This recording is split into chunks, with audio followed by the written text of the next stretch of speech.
സെലിഗിരിൻ cancer രോഗമായിരുന്നതിനാൽ ഡോക്ടറുടെ നിർദ്ദേശപ്രകാരം കുഞ്ഞ് ത്രേസ്യയുടെ പരിചരണം ആയയെ ഏൽപ്പിച്ചു. എന്നാൽ അധികം താമസിക്കാതെ കുഞ്ഞ് തെരേസയെ തിരിച്ച് വീട്ടിലേക്ക് കൊണ്ടുവരാനുള്ള സെലിൻ്റെ ആഗ്രഹം ശക്തമായപ്പോൾ ജൂൺ മാസത്തിൽ അവൾ കുഞ്ഞിനെ ആയയുടെ അടുത്ത് നിന്നും തിരികെ വീട്ടിലേക്ക് കൊണ്ടുപോകുന്നു. അതോടെ മ്ലാനത നിഴലിച്ചിരുന്ന ആ കുടുംബത്തിൽ സന്തോഷത്തിൻ്റെ പ്രകാശം നിറഞ്ഞു. ഏറ്റവും സന്തോഷം ചേച്ചി സെലീനായിരുന്നു. കുഞ്ഞനുജത്തിയുടെ അടുത്തു നിന്നും അവൾ മാറിയിരുന്നില്ല. തെരേസായുടെ ഹൃദയഹാരിയായ പുഞ്ചിരിയിൽ അവളും പങ്കുചേർന്നു. അമ്മ സെലിൻ്റെ വാക്കുകളിൽ ചിരിക്കാനല്ലാതെ ആ കുഞ്ഞിനൊന്നും അറിയില്ല. കുഞ്ഞ് സെലിൻ ആണെങ്കിൽ അവളുടെ ചുറ്റും പൂമ്പാറ്റയെ പോലെ പറന്നു നടന്ന് ചിരിപ്പിക്കുന്നു. അവളുടെ കൈകാലുകൾ കൊണ്ടുള്ള കളി കണ്ടാൽ തോന്നും ഇപ്പോൾ എഴുന്നേറ്റ് നടക്കുമെന്ന്. കുഞ്ഞു സെലിന് 4 വയസ്സേ ഉണ്ടായിരുന്നുള്ളൂ. എങ്കിലും വളരെ ബുദ്ധിമതിയും സുന്ദരിയും കുസൃതിയുമായിരുന്നു. പ്രത്യേകിച്ച് കൊച്ചുരേസ്യയായി അടുത്ത് കിട്ടിയാൽ എല്ലാം മറന്ന് കളിച്ചും ചിരിച്ചുമിരിക്കും. തെരേസായുടെ കുഞ്ഞിളം ഹൃദയം ഈശോയോടും പരിശുദ്ധ കന്യാമറിയത്തോടുള്ള സ്നേഹത്താൽ നിറഞ്ഞ ജ്വലിക്കുന്നതിന് സെലിൻ വളരെ ശ്രദ്ധിച്ചിരുന്നു. കുഞ്ഞു സെലിനും തെരേസായ്ക്കും ഇടയ്ക്കിടെ അസുഖങ്ങൾ പിടിപെടാറുള്ളത് അവളെ ചിന്താകുലയാക്കി.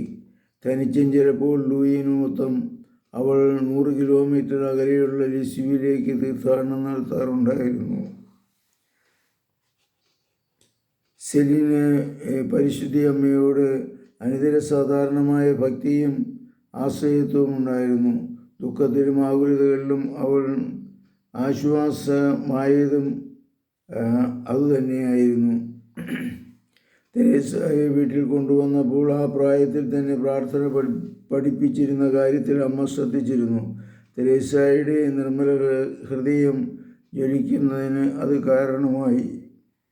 മറ്റുള്ളവർക്ക് വേണ്ടി ത്യാഗങ്ങൾ അനുഷ്ഠിക്കുവാനും പ്രാർത്ഥിക്കുവാനും അവൾ മക്കളെ പഠിപ്പിച്ചു. മരിച്ചുപോയ സഹോദരങ്ങളും തങ്ങളുടെ കുടുംബത്തിലെ ജീവിക്കുന്ന സഹോദരങ്ങളുമാണെന്ന ചിന്തയുമായിരുന്നു പുത്രിക്ക് അമ്മ കൊടുത്തിരുന്നത്. യഥാർത്ഥ ഭവനം സ്വർഗമാണെന്ന് അവരെ എപ്പോഴും പഠിപ്പിച്ചിരുന്നു. തെരേസ തൻ്റെ സ്വയംകൃത ചരിത്രത്തിൽ അമ്മ പഠിപ്പിച്ച പ്രാർത്ഥനയെക്കുറിച്ച് എഴുതുന്നു. നല്ല ദൈവത്തെ ഞാൻ വളരെയധികം സ്നേഹിച്ചിരുന്നു. അമ്മച്ചി എന്നെ പഠിപ്പിച്ച ചെറിയ ജപം ചൊല്ലി എൻ്റെ ഹൃദയം ഞാൻ അവിടത്തേക്ക് വീണ്ടും വീണ്ടും സമർപ്പിച്ചിരുന്നു. എപ്പോഴും പ്രാർത്ഥിക്കുവാൻ പഠിപ്പിച്ചിരുന്ന അമ്മയുടെ ജീവിതമായിരുന്നു കുഞ്ഞു ത്രേസ്യയിലും ചേച്ചിമാരിലും വിശ്വാസദീപം തെളിയാനും ലോകത്തിൻ്റെ പ്രകാശമായി മാറാനും കാരണമായത്. കുഞ്ഞായിരിക്കുമ്പോൾ തന്നെ അമ്മയിൽ നിന്നും കുടുംബത്തിൽ നിന്നുമുള്ള വേർപാട് കൊച്ചു ത്രേസ്യയുടെ മനസ്സിൽ ഒത്തിരി മുറിവുകൾ കാരണമായി. എന്നാൽ അപ്പച്ചൻ്റെയും അമ്മച്ചിയുടെയും വാത്സല്യം ആ മുറിവുകളെ സുഖപ്പെടുത്തി. 1876 നവംബർ മാസത്തിൽ തെരേസയ്ക്ക് ഹൃദയവുമായി ബന്ധപ്പെട്ട അസുഖമുണ്ടായി. അവളുടെ വേദനയും ബുദ്ധിമുട്ടുകളും കാണുമ്പോൾ ലൂയിയുടെയും സെലിങ്ങിൻ്റെയും ഹൃദയം തകരുമായിരുന്നു. ആ കുഞ്ഞും അവർക്ക് നഷ്ടപ്പെട്ടു പോകുമോ എന്ന് അവർ ഭയപ്പെട്ടു.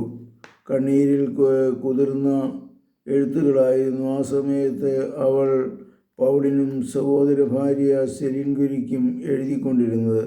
പരിശുദ്ധ അമ്മയുടെ വിമല ഹൃദയത്തിന് കൊച്ചു ത്രേസ്യയെ സമർപ്പിച്ച് എല്ലാ ദിവസവും പ്രാർത്ഥിക്കുന്നത് മാത്രമായിരുന്നു അവരുടെ ഏക ആശ്വാസവും പ്രതീക്ഷയും.